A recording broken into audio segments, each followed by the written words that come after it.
Hey, this is Tony here with Salt Strong, and in this video I want to show you how to set up and also how to power a depth finder or GPS unit that you may use in your kayak. Now in this video I'm going to use my kayak as an example. I'm going to show you my setup, and I run a Lowrance Hook 4 GPS depth finder combo. Very good depth finder and GPS combo. It'll run you about $200 to $300. I actually got this one on sale for $200 around Christmas time. You can usually find some deals around that time, so definitely keep an eye out in your stores for that. And the way that I power this is with a small AGM battery. This is a 12 volt 9 amp hour battery. It's a small battery made by Duracell. I picked this up at a Batteries Plus store. You can also find them online pretty much anywhere. Now I went with the 9 amp hour. That just increases the life that your unit will run. So I went with the 9 amp hour. This thing will run for almost 3 or 4 days without turning it off, just by running it off of this small little battery. So definitely power. Doesn't really weigh much, maybe weighs about, I'd say about 4 or 5 pounds, so you're not adding too much weight to your kayak. Now I want to go ahead and show you how I actually installed this into my kayak, so let's take a look. So first is actually mounting the unit onto your kayak. I used a ram mount, as you can see there. I actually used to use this for my phone, and then I was easily just able to buy a ram mount adapter for the back of the unit. You can find it on Amazon.com, and just connected it to the arm there. Then I have the plate mounted directly to the kayak. I just used stainless steel screws, screwed it right in, and sealed it with silicone. You don't need too much strength there, just enough to hold that little unit on there. The next items that you're going to want to use, it's very helpful, it makes a clean appearance, are these wire caps. I got these wire caps from West Marine. They're about $5 to $6 a piece. I got 2 of them. As you can see, one for a hole to access the wires to the unit from inside the hole, and then another one to access the wire to the transducer.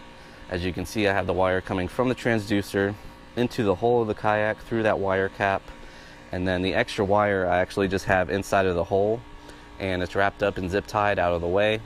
Then I have the wire from the transducer coming up to the unit, and then I also have the power wire coming from the unit down into the hole and into the battery, which I store inside, which I'll show you there in a second.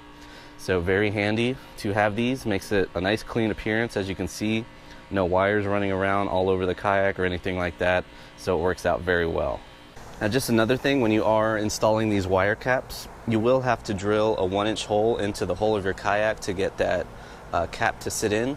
It does have a 1-inch little plug in there, so you will have to drill that hole into the kayak, and it also allows for your connectors to clear through the hole that you put in there. So you do need that 1-inch hole. You can buy a drill bit that will drill that 1-inch hole.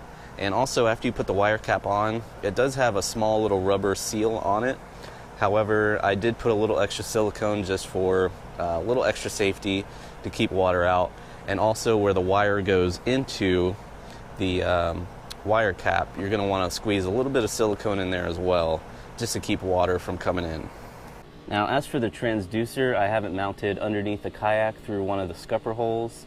As you can see, it's a Lowrance, and what I used was a scupper hole mount, which is made by Lowrance. You can see the image right here on the screen of what it looks like. It's basically just a plug that your scupper hole, it covers your scupper hole, it seals it, and then you can put your transducer underneath, screwed onto there. In this case, this scupper, or this transducer rather, slides onto the bracket. You can also use any type of transducer that may screw onto it, and it works just as well.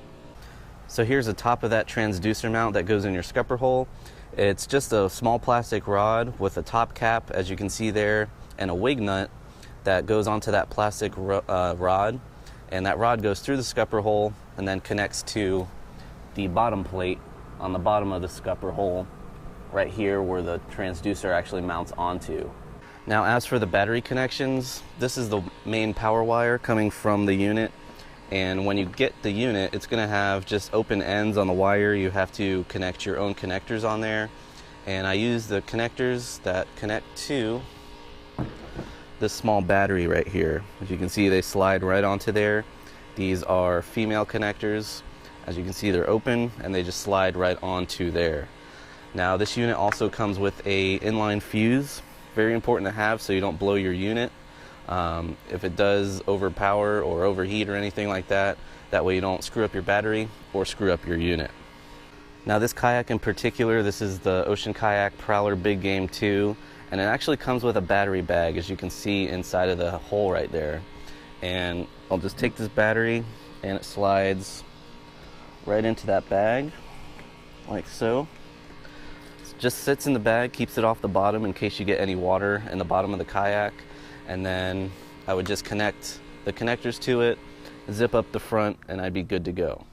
Now if you don't have a battery bag like that to keep the battery off of the bottom and away from water or anything like that, I would highly recommend getting some type of small box to put it in, either a watertight box, and you can actually run wires out of the box, seal it, and then you can just easily connect your wires to the box itself by running those connections outside of the box.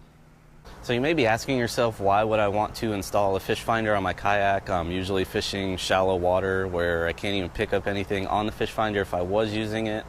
But the truth is, I like to use it for the GPS on it. When you're fishing in a kayak, we tend to get into those backwater areas where it's hard to tell where we came from. We can easily get lost. So using that GPS on these units is very handy. And also, sometimes we do fish deeper areas such as canals or backwater ditches that are pretty deep, and we want to see if there's any structure on there. And also, a lot of kayak fishermen do fish off the beach, so if you're looking for bait or anything like that, the fish finder will definitely help you out with finding bait and also finding structure.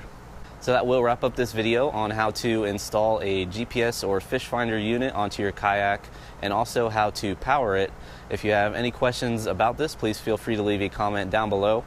Also, if you're interested in catching more fish in less time guaranteed, definitely check out our Salt Strong Insider Club at www.saltstrong.com/insider.